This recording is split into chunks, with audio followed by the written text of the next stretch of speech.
Hey, there you go. Hey, welcome to Ionic, Utah.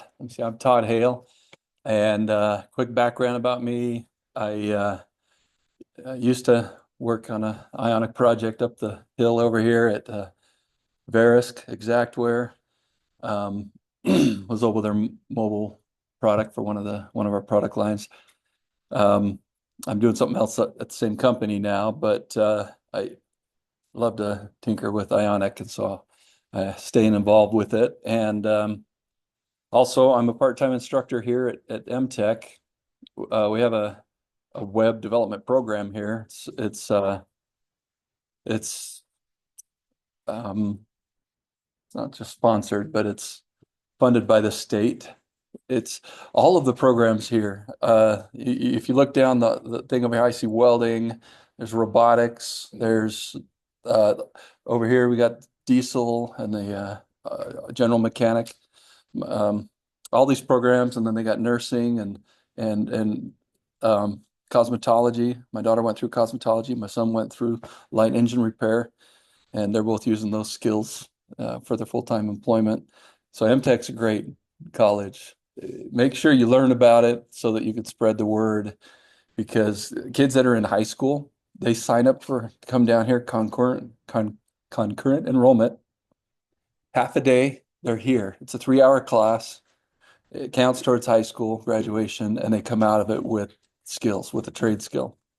My grandson, besides my son and daughter, my grandson just finished the welding program right here. And so it's, yeah, it's great stuff. Look at the programs, talk to people you know, especially if they're coming through high school. Take full advantage, because they only pay extra fees. They don't pay tuition when they're in high school. They just pay some class fees. And then even after, if you're adult post high school, the tuition is very reasonable and cheap. They have grants, and besides general grants, will work for it too. Scholarships, other things. So hopefully you'll learn a little bit about MTech, and make sure people are taking advantage of their programs. All of their programs are specifically targeted to the community the college sits in. This one here, I mean, this is headquarters, and so they've got the most programs, something like 60 or 70 programs here. Spanish Fork and Provo, a lot smaller, maybe 10 programs going on in each of those satellite campuses. Payson's getting built right now. That's where I'm from. I'm excited about that. And it's a pretty nice state-of-the-art building, a lot like this one. It's kind of looking like this going up. But anyways, they down in Payson, they're not going to do software development. They'll do the comps TIA type training, general computer skills and management. They'll do that program down there, but that's the only computer program they're planning to do. It might change eventually, but there are no software companies south end of the valley, so they do that here at this up here north. So, anyways, it's purely driven by the demands in the state, all the programs here. So it's a very well run program, and the people uh, that run it are amazing. So that's MTech. Again, I work up at Verisk, and yeah, and then I do some consulting on the side. So a little bit of Ionic and other projects, some consulting, and so you can reach out. It's simplybest.com, and I'm sponsoring the food tonight. So simplybest.com sponsoring. And then Ionic sponsors us by paying our meetup.com fees, and then giving us some swag now and then to hand out. And then our other co-hosts are Brett Palmer, Ben Callahan, and Cory McArthur. And I'll let you do your full introduction when you come up. Now, usually at the beginning here, we kind of go around and have everyone introduce themselves and kind of do a community stand-up types of things, tell what you're working on and that kind of things. We can get to know you. But we're going to save that for later, for after Cory's presentation. So yeah, we'll jump in. So we'll talk a little bit. I'll give my background. I want to talk about capacitor JS. Oh yeah, we got a lag up here. How is it different from other solutions, other hybrid app solutions? What it can do, what it can't do, I'll show some quick getting started stuff that's really the docs online are better than anything I'm going to show you anyway. Follow along with the docs online. And then some demo apps and kind of some tips that I feel helps as you're building a hybrid app and kind of the bonuses of building a hybrid app. And then questions are at the end, but feel free to raise a hand and interrupt at any time.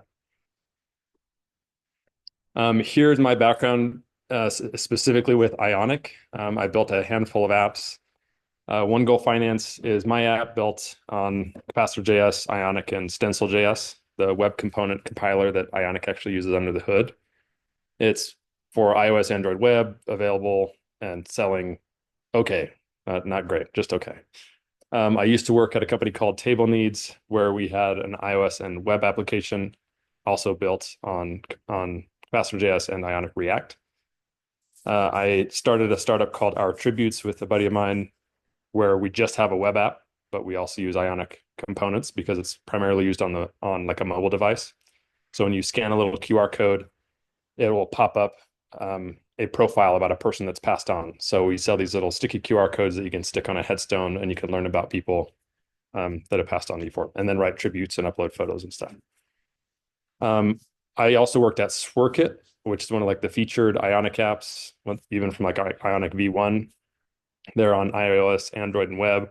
Again, all one code base, one platform. And then I built a little scorekeeper for my father-in-law's phases, which is a long time ago. So it was built on Cordova and Ionic either. So I've been building hybrid apps for a long time and love Ionic. I love everything that they're doing. And it's really great to just have one code base that you can deploy to multiple platforms. And being a web developer, that's why I love it so much, because I can empowered with the technologies that I understand. Alrighty, so what is Capacitor.js? So Capacitor.js is one of the products that Ionic offers. It is open source, like you can contribute to the Capacitor project. Anyone can use it for free. It does not have any specific licensing for it. It's built web first, so anything that you write is written in TypeScript or JavaScript, and then you're importing from the Capacitor library to access native functionality. And not just native functionality, it also gives you helpers for like native web functionality, like even accessing the camera on the web. So where before you might have to read some documentation on how to specifically do something on the web and on the native layer, Capacitor unifies that into one API that you can call that will work on the web and on iOS and on Android. It also is built to be PWA friendly, so progressive web app friendly. So if you want to save to your home screen and access those functionalities that are available to PWAs, like push notifications now available on iOS and Android, you can do that. But the main difference between like a capacitor or something else is that it's a native layer bridge. So it's still a web view. Nothing's compiling into native code. Your code, I should say, your code that you're writing is not native, it's web, and it's put inside of a web view. And it's just a bridge to access that native functionality. So here's a few of the lineups, and I heard someone talking over here about what was it? What were you guys? It was Xamarin. Xamarin's another one. I don't have them on here. But I assume Xamarin's another one of these that are very similar. So Cordova is all but deprecated. It's an old library that a lot of people I've had experience with Cordova. It was very frustrating. It was web first. You wrote everything in your own HTML, CSS, JavaScript. The thing that was frustrating about Cordova is that you had a build config, and you'd have to, the theory was that you just committed your config file, and then you could run a build, and anybody could build the native iOS or Android app on their device. What actually happened was we would have issues all the time where it would build on my device and not on someone else's. So we ended up committing the whole project anyway and committing all the native code. And so Cordova has the similar, it had the same kind of roots of Capacitor, except the difference is Capacitor says you can actually also write your own native code. Like you can commit and do your own native code and your own native plugins, where Cordova was, it was like you had to put it into their build system, and Cordova was going to handle it from the build on. Flutter is, I call it Flutter language first. So you kind of got to learn it the Flutter way, where you write it in Flutter code. It then compiles to native code. So it's going to compile to native, Android and native iOS. And it also compiles to web. The interesting thing about their web support is that it's terrible. I'll just say that. It basically renders your UI in a canvas. So although it does look the same on web as it would on your native devices, it's not accessible. It's not utilizing web technologies. It's literally a canvas element that has drawn pixels on it in order to render your UI. Now, I hear that Flutter is getting better. In fact, maybe that's an older version. I just know that the apps that I've inspected recently that were built on Flutter still are rendering a canvas in the web, which hurts my soul a little bit. React Native adds a similar approach that Flutter does. You're going to they call it React, but it's really React-like. You still have to learn the React Native way to do things, and it's components that look like React, and they will compile into native iOS and native Android. And again, web is kind of a second-class citizen there. But I believe React Native has better web support than Flutter does. And that might just be a timing thing since they've been around longer than Flutter has. So what can Capacitor do? So there's official plugins that are supported by the Ionic team. Again, open source, anybody can contribute and add to these. There's actually a long list of community plugins as well. And every now and then, as people find really great plugins out in the wild, they'll say, hey, can we add this to the community library and get multiple maintainers on it? So regularly new plugins are being added to this community plugin library on GitHub. But the official plugins are things like camera, photo library, push notifications, file storage, getting device information, sharing, so showing the native share sheet, accessing your geolocation, things that are pretty basic, things that you'd want to access on your native device. And then community plugins include things like barcode scanning, maybe a little more nuanced connections like Firebase or third-party plugins like that, face detections, changing your app icon on the fly. One I've used is badge. There's like a capacitor badge plugin. So if I want to badge my app so that my users know that there's action done, that's one in there. In fact, let's click on this guy. And there's the community plugins. We can read a handful more of these. That include things like image manipulator, background geolocation. So although Capacitor has a capacitor supported geolocation plugin, it's not done like in the background. Like if you closed your app, you wouldn't have it running still. So there's a third-party plugin for that, or a community-driven plugin for that. Keep awake. That's one we've used at Swirkit, because if you're running a workout, you don't want your app to go sleep while it's sitting there for 20 minutes or however long it is. Text to speech, volume buttons, right? So there's pages of different apps or app plugins available from the community. Get that already? Okay. So getting started with Ionic is pretty easy. Let's wait a second. There we go. What I'd recommend everyone to do is start with a progressive web app. So focus first on your web experience and how you can improve that web experience. So out of the box, if your website looks like this, it's because you haven't optimized for like a native device. There are some simple things you can do to optimize for those things. You can add just these environment variables of safe area inset left and right and bottom and top. So depending on the orientation, it'll add margin or padding, depending on how you want your layout to show. But that way your app should be displayed inside this safe area, and icons and text doesn't overflow off of the sides. So if you're not using Ionic framework components, like this is kind of step one. I'd say take your website, your web app, and make sure that it still looks great as a PWA on its own with those safe areas added. You're implying if you do spin up a new Ionic project, it will have all this already configured. Right. If you're using the Ionic framework, whether it's React or Angular core components, like all of this is already done for you. But if you have an existing website or an existing web app that's built on your own components, and you want to port it over to a native app, you'll want to make sure that you have these safe areas taken in mind. So it doesn't look like just a web view. You want to make sure that it still feels native. Make sure everyone's comfortable asking. Yeah. Any questions so far? Kind of just breezing through this. Okay. So here's an example of that. We added the spacing in there. I'd consider this not a very good example. In fact, I think they do it there. Yeah. So if you add padding, you can still get your bars to go all the way across the top and bottom. Oh, I'm lagging again. You'll notice that space looks a little weird between there. So if you design it right, you want your bars to go all the way across. Again, how you would expect a native app to feel. Edge to edge, you want that full screen real estate, but the safe area should be the padding that keeps your content within that correct view. So here goes our quick tutorial of adding capacitor to your existing app. And it's pretty straightforward. I'm gonna wait till we shift. One more.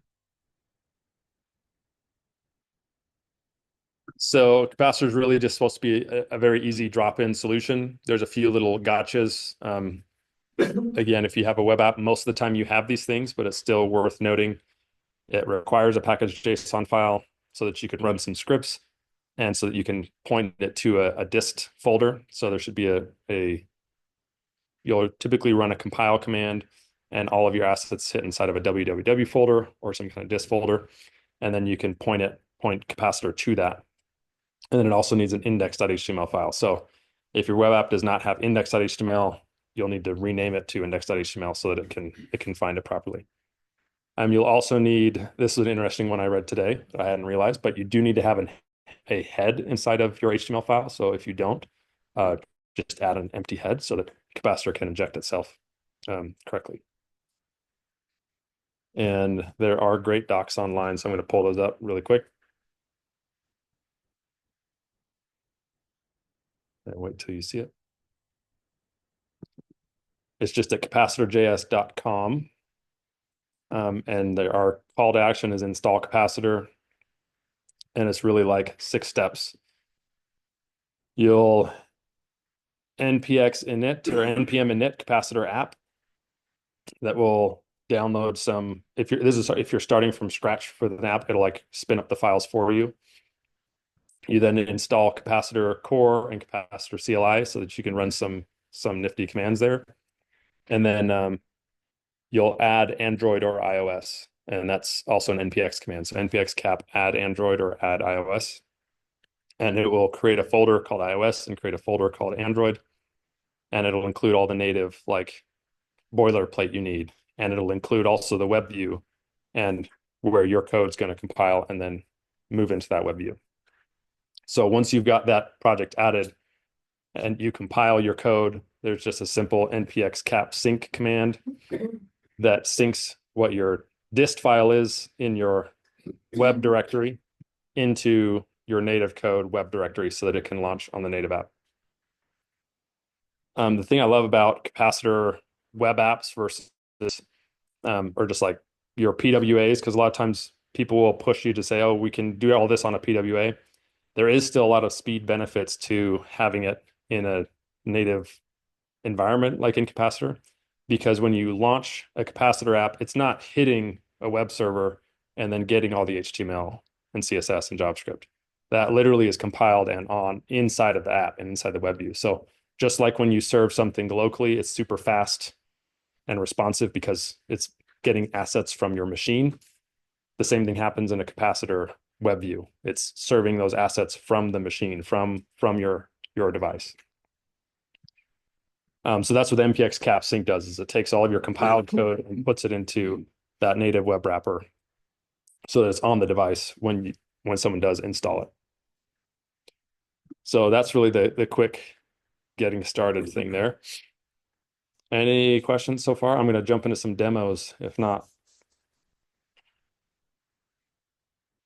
I reached out to the Twitters, to X, to get some examples, and I had a few responses. One of them actually had a link and some images from Google Play. So I'll share one with a community member.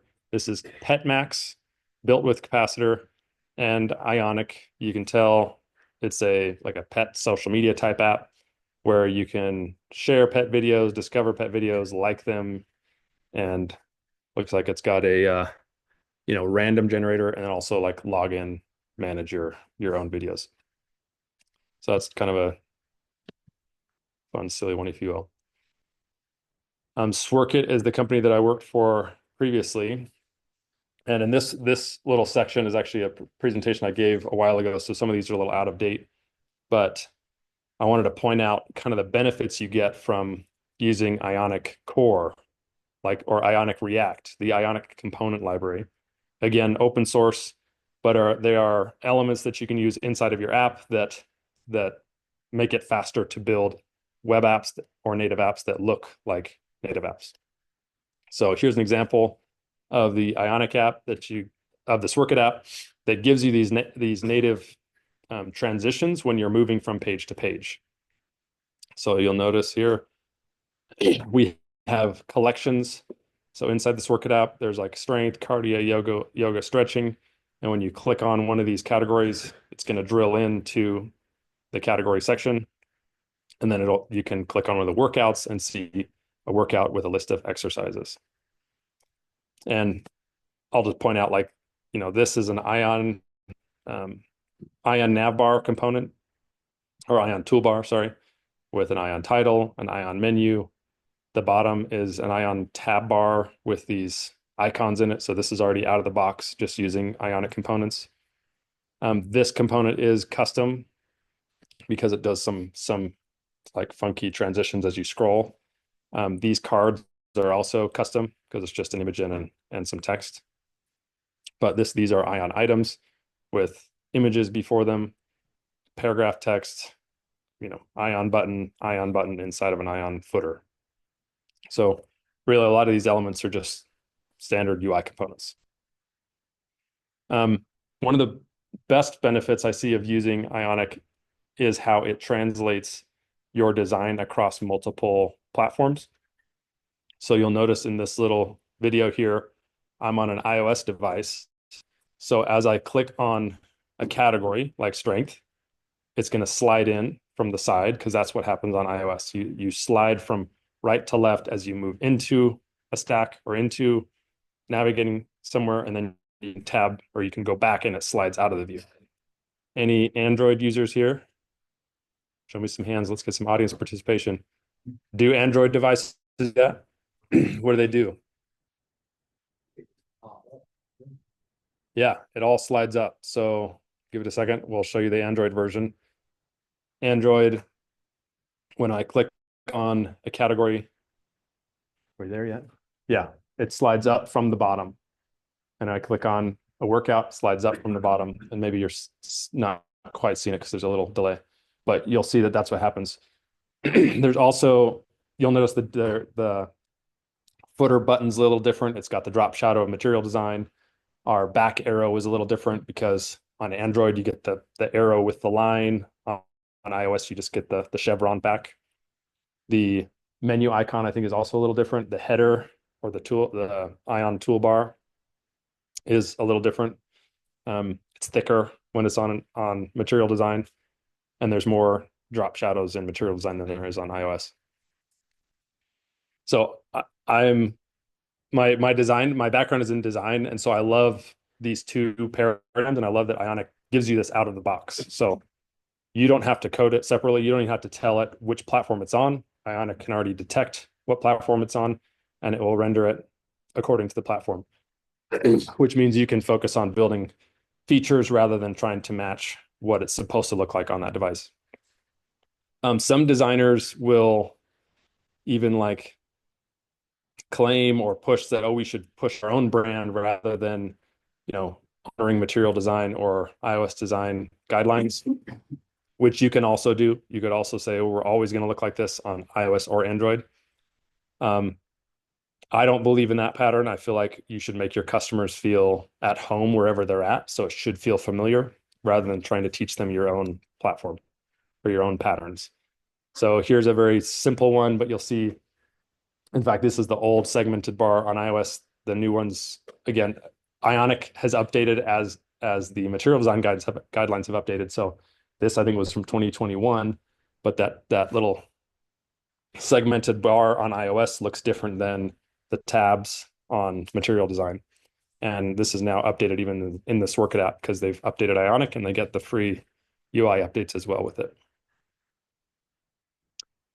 That's one thing I would kind of caution as you create your own custom UI and even custom styling of Ionic components is try to just let Ionic decide how to look. The more you modify it, if a new update comes in, you might find yourself fighting or kicking yourself because you've modified it too much and now you've got to go back and modify it again. Ionic has made it harder for us developers to screw up. So there's like CSS variables now that you use rather than just targeting things with CSS. So the main things that we typically do is we'll change some padding. Depending on how the layout is, we'll increase padding or we'll add colors. Like these toggles are their own custom colors, or the sliders. So here's another example of material design versus iOS design. In material, your modals are all square. There's no rounded corners. The toggles look different, right? There's a thinner toggle with a circle on it. And on iOS, it's more of a pill with a circle inside of it, right? Again, these things come free.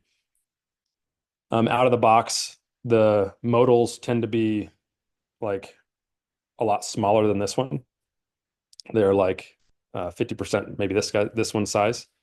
So, these are customizable still. So we decided to expand it to be more like 90% of the width because this is an area where you want to see multiple exercises and you're creating your own custom workout. And then notice on your mobile device, still works, everything, all the features are still there. It's just a thinner screen.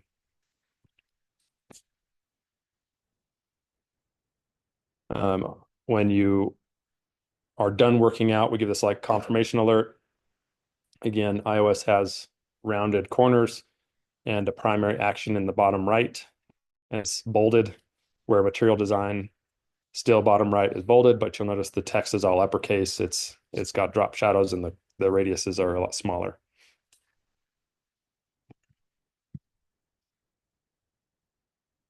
I like to emphasize designing for all sizes for progressive web apps. That if you can do that for your progressive web app, it's going to translate very well when you try to convert this into a capacitor app because there are so many different size devices out there.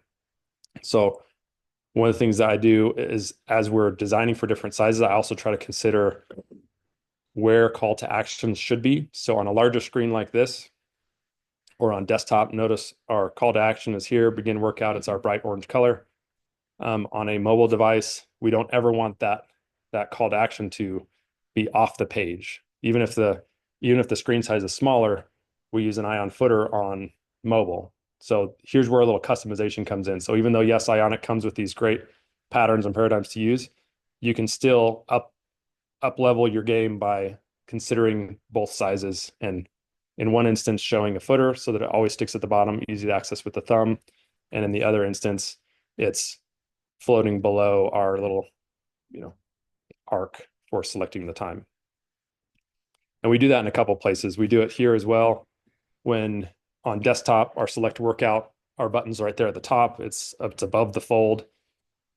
If we didn't do anything, we could have left this select workout button at the very bottom on desktop, but it just wouldn't be as accessible or like discoverable on desktop. You'd have to go all the way down the page before you saw this big button. And sometimes we all know our users can overlook things. It might look like it's just blending in with the bottom and it doesn't seem like a call to action. So again, custom thing that we've done by displaying different buttons depending on the screen size so that we're optimizing for mobile and clicking with your thumb versus clicking with a pointing device. Let's see, that's just another screen. So here's some more examples of how we lay it out. On desktop, we put actually all of our items in the menu because the menu is expanded. This is an Ion split pane component, so this actually is also out of the box. But we decided to show these four icons in the desktop view, because again, if we put this toolbar across the bottom, customers aren't used to that on a desktop device or on a wider screen device, where this is very accessible and it helps them understand exactly where they're at within the app. However, on mobile, when this menu is hidden, and it's always hidden unless you tap open the menu, we have, again, easy to find navigation across the bottom where your thumb's at. Alrighty, another example. So this is the app I've built, One Goal Finance, where we help couples manage their finances in one place. Using that same component, an Ion split pane. On the left is the mobile view, where we've got a menu in the top left. But if you're wide enough screen, the menu automatically expands and we get a more full experience on desktop. Notice, again, not Ionic, but just designing for all screen sizes. This is like a 2 grid if I'm on desktop or wider. But when it comes to mobile, it's just single, and I got to scroll down to see the graph. In fact, these big cards are just hidden on mobile because you can get the same info by just looking at this little bar here. But it's a nice look on desktop. And in our application, we're getting two things here. We have material design here on the right. Notice the tabs across the top are square, capitalized, just like material would be on iOS. This is the new iOS style for a segmented control. So you still get to do the same things on web as you do on mobile, but their styles are different. This is just an example of some features we're able to throw together really quickly because the UI components are already there. But it's an Ion item where we allow you to create rules and categorize transactions. So these are just Ion items with a little badge. This is a little custom component. We allow you to reorder. The reorder component is also an Ionic component. So it makes reordering things. So it's not just UI. Sometimes these elements also have some interactive like helpers. And then selecting multiple transactions, categorizing them. This is all material design, right? Here's some more screenshots of the app. So you can, the thing you can do with Ionic is just really anything you can do on the web, you can do inside of Ionic, and then use their components or don't, depending on what you want to do with your app. So these are a little custom slider or custom progress bars, all the graphs and tables. That's not an Ionic thing. That's just Chart.js. So any web technology thing you can use inside of your Ionic app. If it works on the web, it can work inside of your app. Connecting accounts, more charts. Again, we used on desktop, it's wide as 2-column. On mobile, they stack. And then sometimes web apps or hybrid apps get a bad rap for not using native functionality, or they just feel clunky, when really that's on us as the developers to improve the experience. So if you're shipping terrible experiences and not considering the UX, like sure, your hybrid app can feel like a clunky web app. But there's a lot of things you can do. So write some custom UI on top of existing components, right? These little bars for budgets are their own custom component. Animate things. So as you drop a transaction, this is an animation that happens. And then the explosion, again, another little custom animation. And then Ionic actually has a really cool library that's for creating gestures that you can use. This is using a gesture library to drag and drop a transaction. You can also use it for swipe actions. So if you want to create your own swiping utility, or if you want to do like a Tinder swipe left, swipe right type of functionality, super easy to do using this library. You can set thresholds and it'll detect when you're dragging. It also works still on desktop. So if you want them to be able to swipe on the desktop, they can do that. In this instance, we drag on mobile, but on desktop, you can still drag on desktop, but you can also scroll your transactions right and left because you actually have a little scroll bar, right? So you can build anything, you can build beautiful applications via web technologies. That's kind of my pitch there. That's all I got. Any questions about Ionic or anything? Yeah. Yeah, I got a question. So, curious about the animations that you put together. Are they primarily you writing around custom JavaScript, CSS, or are you using some sort of, you mentioned web technologies. What So tools do you have? so this one I should have mentioned that one on here as well. Ionic has an animation library as well. So for this little explosion, I guess the jiggle is through their animation library that'll create it using JavaScript, but sometimes it's using CSS transitions as well. And some of my other like smooth UI experiences are really just from, in fact, I can show you an example of one of those. Oh, except we're not live anymore because I had to restart my computer. So if I'm trying to change like the category of like the style of my component or of my budget, we have this nice transition between selecting a color to selecting an icon. That's just using CSS transitions, right? No animation needed. The explosion is done with a create animation library that Ionic provides.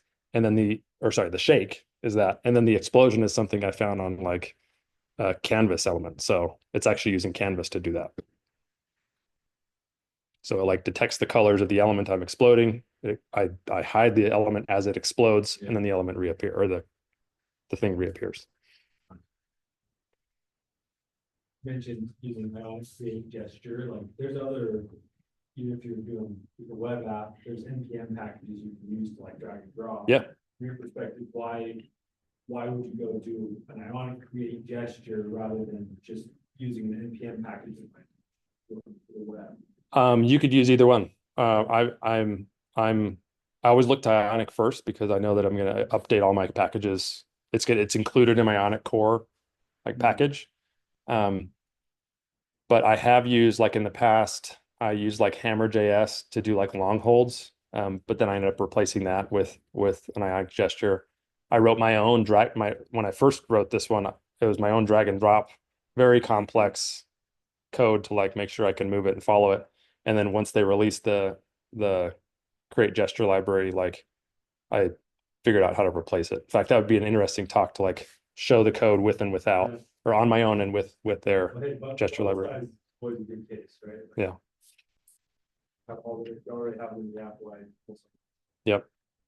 And they're all using like imports. So although it's included with the Ionic core library, it's not going to bloat your bundle size either if you don't import it.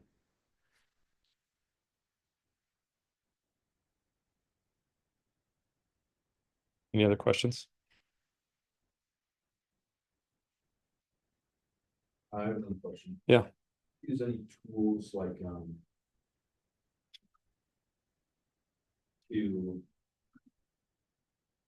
help improve performance? Use any external tools that you maybe in your website or anything like that and give you performance scores? Or I guess what tools do you have in your toolkit when you mentioned you had a slide in here a couple of slides ago that was maybe it's just people complaining about cross-platform feeling. What are your tools that you have in your toolkit to make it feel like it's native? Yeah. So when I was talking about a cross-platform app feeling clunky, that's when if someone built an app, if someone just took a random website and threw it into a native app, clicking on a button typically fetches a new HTML file and it instantly shows on the next page, right? Like that's how we navigate the web, right? It's from one page to another, it's a flash. There's no transition. Using Ionic like brings in the transitions. It's if you use even other web app tools, sometimes they'll come with transitions like that, moving from page to page.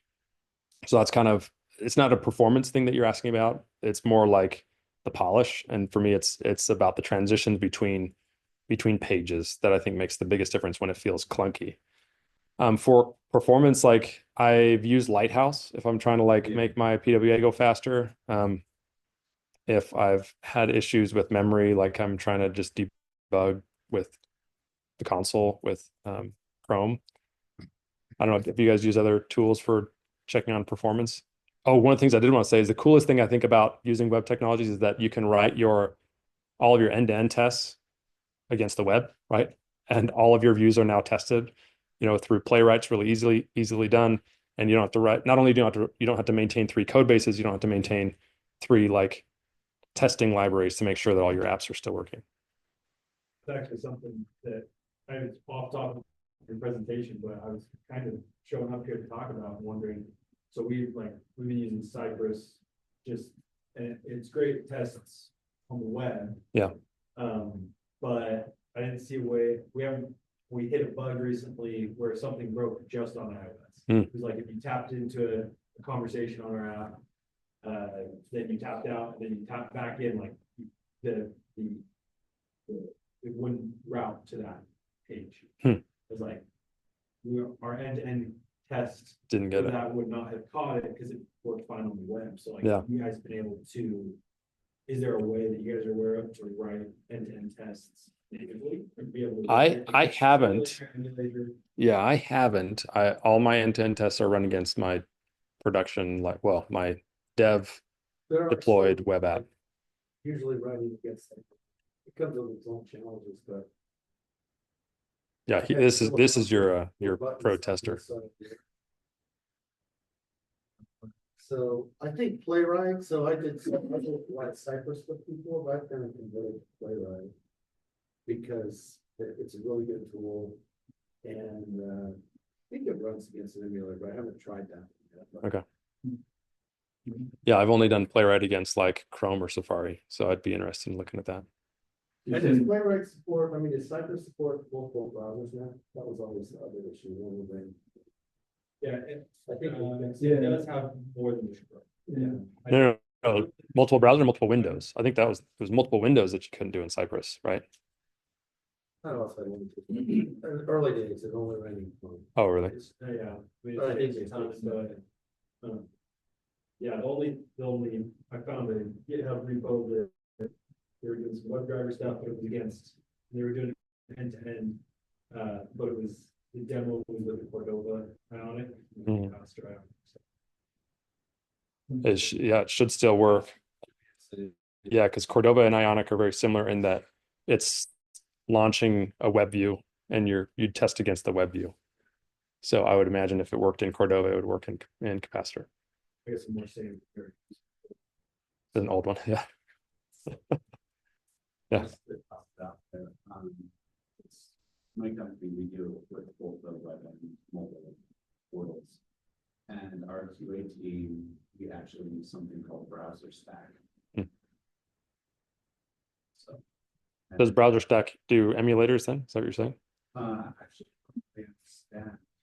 it's not emulators, but they've got to hook it up to real devices that you can control. So you actually download and install the application on real devices and then run your script and test against them.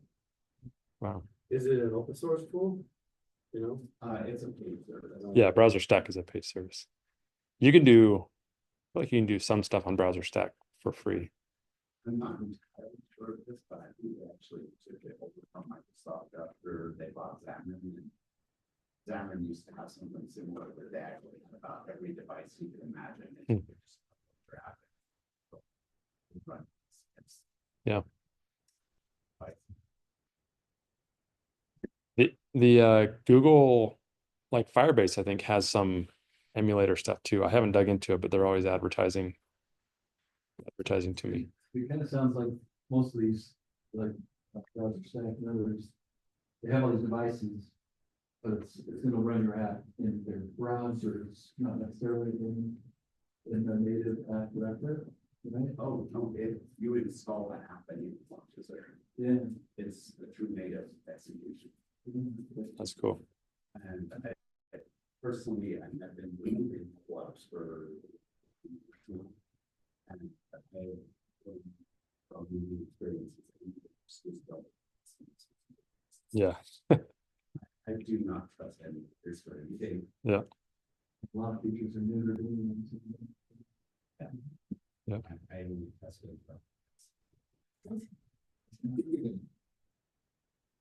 That's always hard though, with so many devices. Yeah, the bigger the ones you can support. Yeah. And for- Oh, yeah. Yeah. Oh, there we go. Let's do that.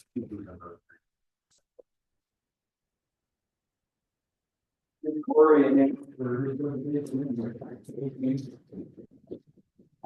Appreciate that, Cory. Yeah. Now just to stick to what we talked about doing here,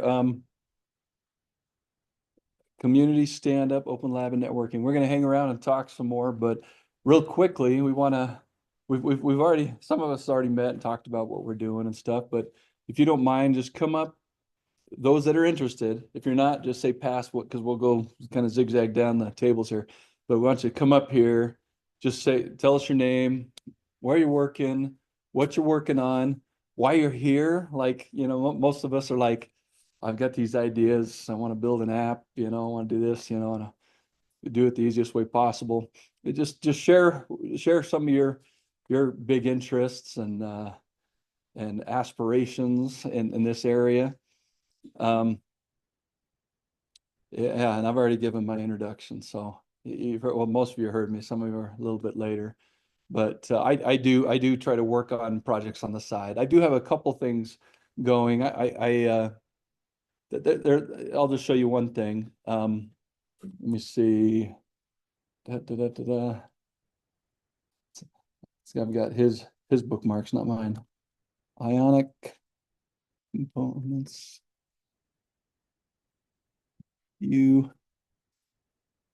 But it's going to bring up Ionic, and I'm not going to be able to get there without. Well, it's one of my projects.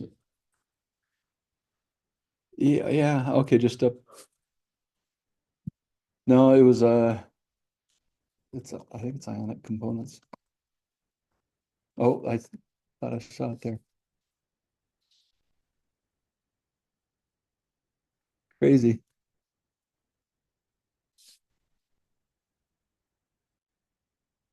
Well, GitHub. Let's just go to GitHub. There's a few projects I like to keep up to date. And my name, I'm into word games. Take Todd Hale and you scramble it, you get Dolthead. That is me. And let me see, Dolthead. Yep. All right. So where's repos? I am missing it. I guess we got to go back to yeah. Because view components is what the project is called. I just updated it recently. And the README doesn't have a link to the working site, but yeah, README. Come on. No, it's not telling us where I deployed it. It's on a free Firebase host, so it's like ioniccomponents.web app, but it's coming up here. Let me just try it real quick. No, well, optionally, yeah, Firebase.app or all right. Well, anyways, yeah. Well, you know what? Code my Ionic. No, they don't. He doesn't link to me. I link to him. Okay, there's this guy did a whole bunch of designs, and he kept reusing pages, and so he started just putting them all into his own library of different pages, different designs. Like when I need a whatever kind of layout, profile, user profile, or a travel site information, and so he started collecting all these designs, different toolbars, different all the different widgets, and he has them. He uses Ionic, but he's got a bunch of custom CSS laid out, and he has it in Ionic and in React. And I took all of his in Angular and React, and I took all of his Angular examples and converted them to Vue. His site is codemyionic.com. So get inspired by it. You have to register, I think, to no, it lets you view. He's got all these categories. you know, different segments, like he was talking about, different, if you want to customize your segment looks, got a whole bunch of different kinds. And um, so that's a project I took on. And I've talked to this guy, and I'm trying to get all my view examples merged in, because when you click through on one of these, then you got to log in. It comes up and it shows different tabs for Angular and React. And I told him I want to add a view tab on his site with example code that you can just copy and paste and everything. And hasn't given me access to do that. He hasn't pulled my code in yet, but I've offered it to him, and you may see it eventually. But anyway, so I try to stay up on a few things, and then twice a year I teach 1 week of Ionic here during the Angular module in the web programming course, and so I have to update every 6 months because there's always changes, all the learning material, have them spin up a project and compile it and everything. But anyways, that's a little bit about me, what I'm doing with Ionic. That was a little too long. If you want to just come up and just say like 30 seconds to a minute about what you're working on, or take a couple minutes if you have a little more. But yeah, Brett, let's start with you. Yeah, just go around. Yeah, we'll just go down. Yeah, come up here just so we can get you on the recording. And just say pass if you're not gonna do it. It's like a stand-up meeting, kind of. Yeah, so my name's Brett Palmer. I'm mostly back-end developer, and the last few years a lot of DevOps stuff. So, but I've done some Angular. I have a small mobile app I've been working on my own. So I like coming to these and doing that. If you are interested in DevOps, we are doing DevOps days in May 12th and 13th. Tickets are probably coming on sale pretty soon. It's a local community-driven event. About 300 to 400 people come with speakers. It's a nonprofit, and we fund it by sponsors that fund the conference. But it's a good conference.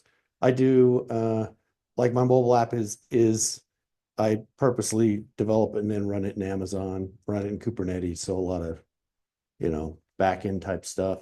Always interested in QA and automated testing and load testing. So that's some of the topics I bring here, and automated pipelines and things like that. So if you want to know more about that, talk to me after. Thanks.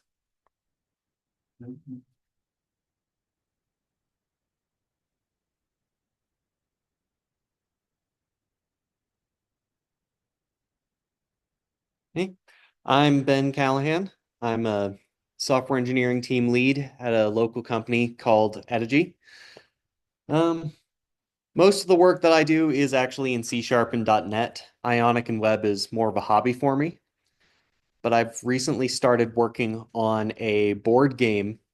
This board game that my family really loves, so I thought about making a web version of it. Because I'm trying to stick to the original design, like Ionic's not the best fit for it, but it's coming along pretty well. I can show you over on my laptop if anyone's interested. But it's all HTML and CSS.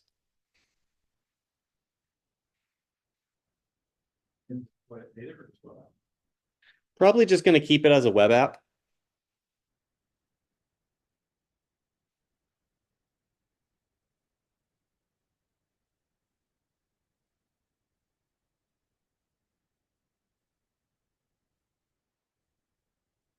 My name is Adam Delapiana, and this week was the 5-year anniversary of the first commit to our Ionic project that has become our full-time jobs. And so I'm a technical co-founder at a company called Enzy. We help 1099 sales companies solve a bunch of the problems that you have when you can't tell your people what to do because you're a W-2. So we run competitions, we help with onboarding, training, all that kind of stuff. So we have a fun little company. And yeah, I've just been building an Ionic for 5 years. So came here to try to learn some lessons about how to do end-to-end testing, and yeah, just meet other people that have been doing this, because we've definitely run into our fair share of problems and our fair share of upside with Ionic. So kind of fun.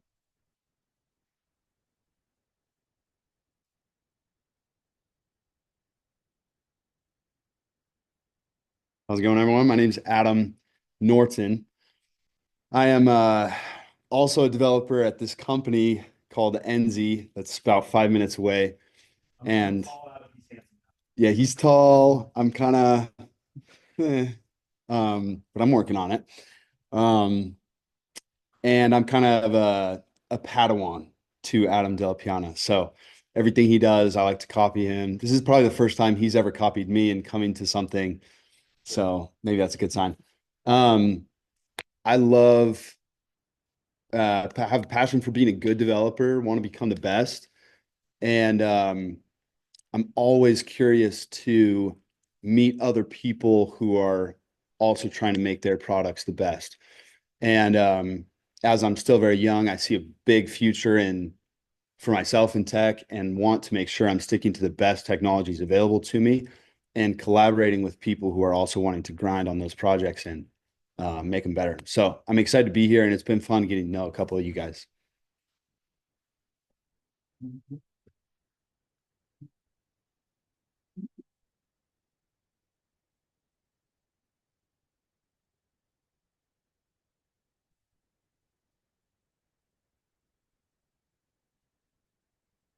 So I'm Alma Jensen. Um, I guess I'm a little bit of an oddball out here because I am not a web developer. I kind of got off of that many years ago and switched. I've been doing mobile development for about the past 11 years and absolutely love it. Though I do work in the Microsoft stack. So yeah, I'm the Xamarin Maui developer. So Xamarin has evolved into .NET Maui. But anyways, I don't know if I need to go into a lot of details about that right now, but I currently am the mobile team lead for mobile development at SRS Distribution, which is now part of the Home Depot. So we're one of the nation's largest roofing suppliers. So not too many local people know about us, but if you're into contracting, you've usually heard of us. So yeah. Did you write apps for that company? Yeah. So it's more internal. No, it's business to business applications. Okay, yeah. So we write for the people who come out and give you bids on doing your roofing. We're the ones who write the apps that they use. Okay.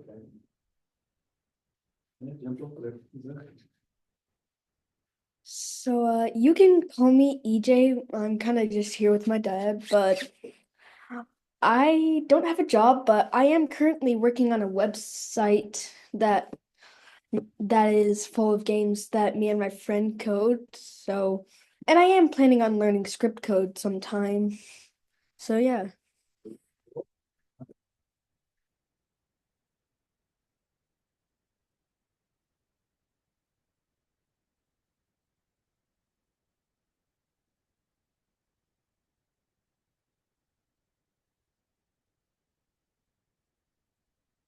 Hello, I'm Miguel Rust, and um, most of my professional experience has been in front-end web development. I worked 2 years part-time and like a little bit over a year full-time at Bamboo HR, and I was on the reporting team, so I built a lot of charts. Like I worked on reusable charting components built with D3.js that were part of their um, design system.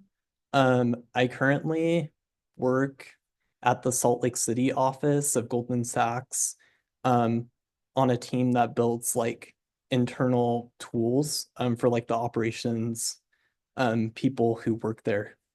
Um, yeah.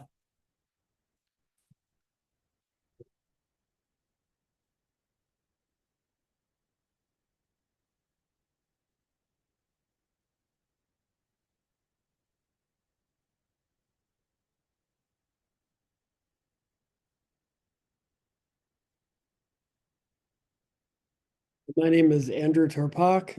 I am a senior React developer, front-end developer.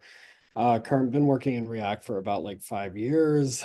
Currently, I work for a company out of Georgia called Schlappman Solutions. Basically, we're working on a series of client websites for the Lakewood Church in Texas. I came here today because I don't know anything about mobile app development. I dabbled in React Native a few years ago and I didn't really like it. Lately I've been playing with like generative UI. So I'm the lead UI or I'm the UX UI lead on my team. And then I kind of got sidetracked by DeepSeek, but I'm working on some projects with, I don't know if you guys know, like Next.js, V0 has a generative AI library that are like agent that you can go in there, tell it what you want, it'll create like a website. It's really cool. It's just in, kind of like in the early stages. That's what I do. Or the Next.js framework. It's for some, so I mean, it's kind of, yeah, V0 is owned by, so you might have heard of it, like Graph, that's what you got. Yeah. V0, just because I've been working with myself for the same years. Yeah. And how do you want to come up? That's different than like, Builder IO. I'm not really familiar with Builder IO, but you scaffold down an environment for you, but it's kind of trashy, like it's like every other app. Like I asked it to build me a T app where it's integrated on screen, and it did, except it used a material in part of the versions of libraries.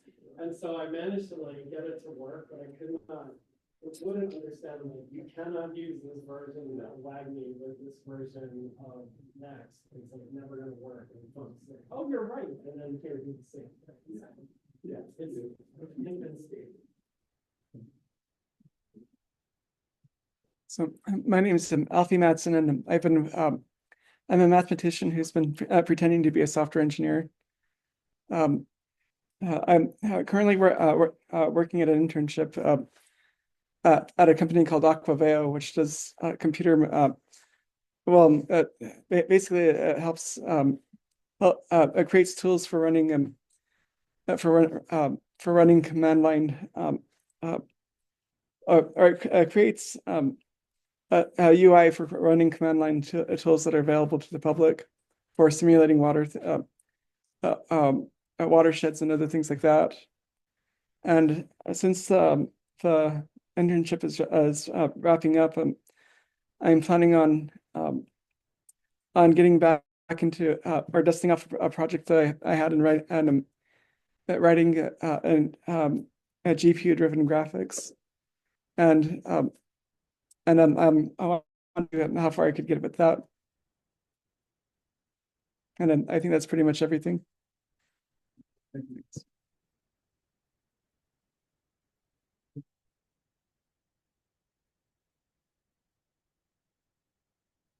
Hi, I'm Jen Soderberg. I'm a full stack developer, but I've been mostly front end for the last several years. I am currently looking for a role, so if anyone wants a front end developer, have I got a person for you.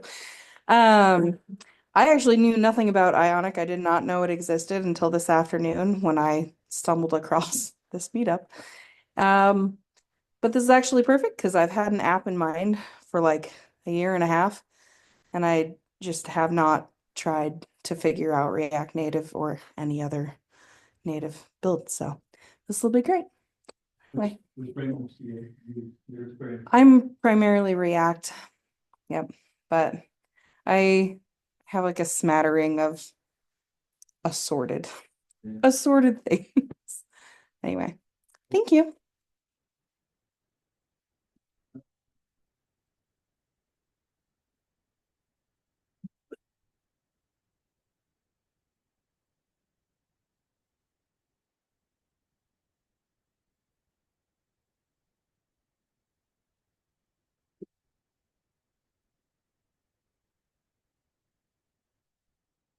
I guess we're both gonna do it together because we do the same thing.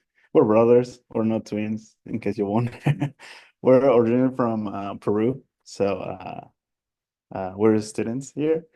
And yeah, we've been doing native Android for well, he's been doing it for more than me, but I've been doing it for like 3 or 4 years already. And yeah, we love it. We like it so much. I've been working for this bank called Santander Bank in Peru from here, but in Peru. It was online. And yeah, so I'm interested in like looking for more opportunities, knowledge here in Utah. And yeah, that's basically. What are your names? I'm Sebastian. I'm sorry, Sebastian Vargas. My name is Jordan Vargas. Yeah, we're from Peru. I've been doing Android development for 5+ years and just native Android. I'm currently working for Disney for the Disney parks, specifically the Walt Disney World and Disneyland in California. We're building a POS system for the hotels and restaurants and everything in Disney parks. And yeah, it's a really fun project. We worked together in Santander Bank a couple of years ago. I'm currently working for them also as a contractor. Sometimes I help them.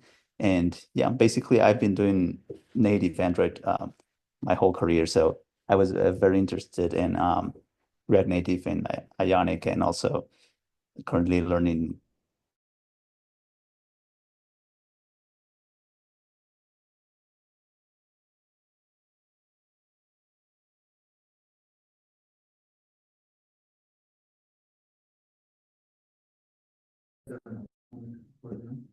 They've used Ionic in the past. I don't think they're using it anymore. They're Yeah. actually making a huge push to move to Flutter. Yeah, there are a lot of projects in Disney for the I don't know what it's called, but there's an app that they use in the parks.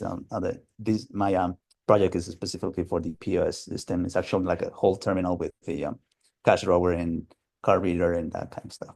But they are looking currently for a React Native developers. They just asked for that today. So I thought that was a good opportunity to learn more. So yeah, so, thank you.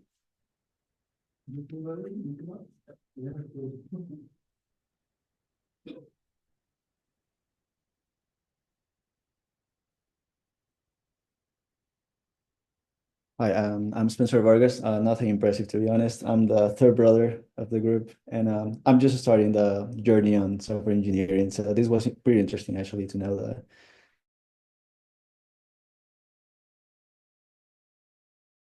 So I got interested in the field, and yeah, I mean, this is pretty useful, to be honest. Thank you for it. No worries. It's fine. It's fine. It's fine. Feel that? Thanks. Big finish. Yeah, that's a power. Jeez, Todd. All right. Let me see. It looks like you're still going here. What anybody have things that you're interested in for the next couple months when we get together? Things that you want to see? We'll hang around here. Some of us will have some time to hang around. If Jen, if you want to spin up a React Ionic project or something, if you had your laptop, but we could kind of show how easy it is to get that going. But any other specific topics based on what Cory talked about today? Thoughts or ideas? Also, Adam won here because he got here first. He was saying that you guys are looking to maybe host something, and Yeah, you need a place to host. You got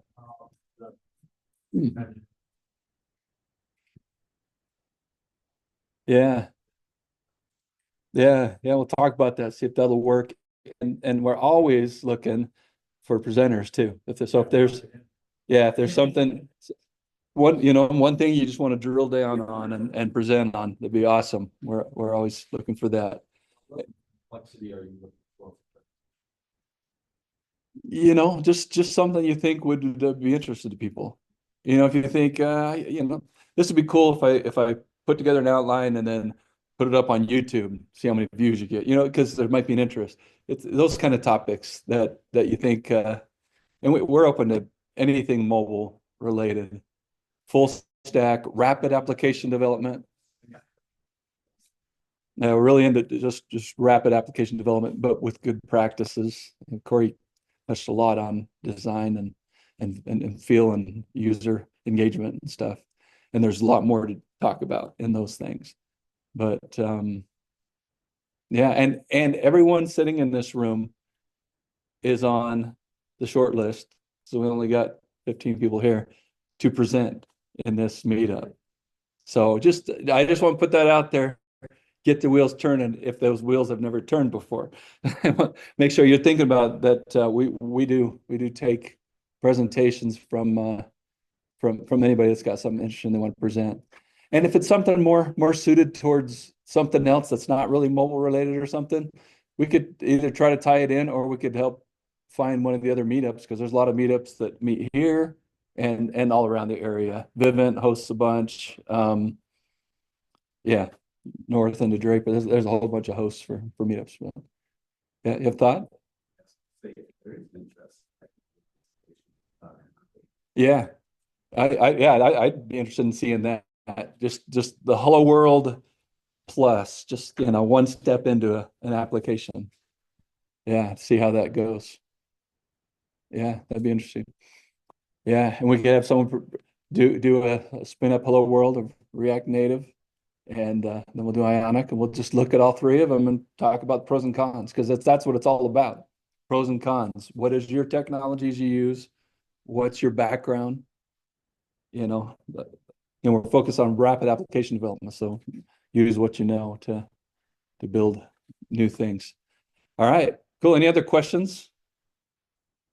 No. All right, we'll close this up, and we'll hang around, chat, and see what else you want to cover.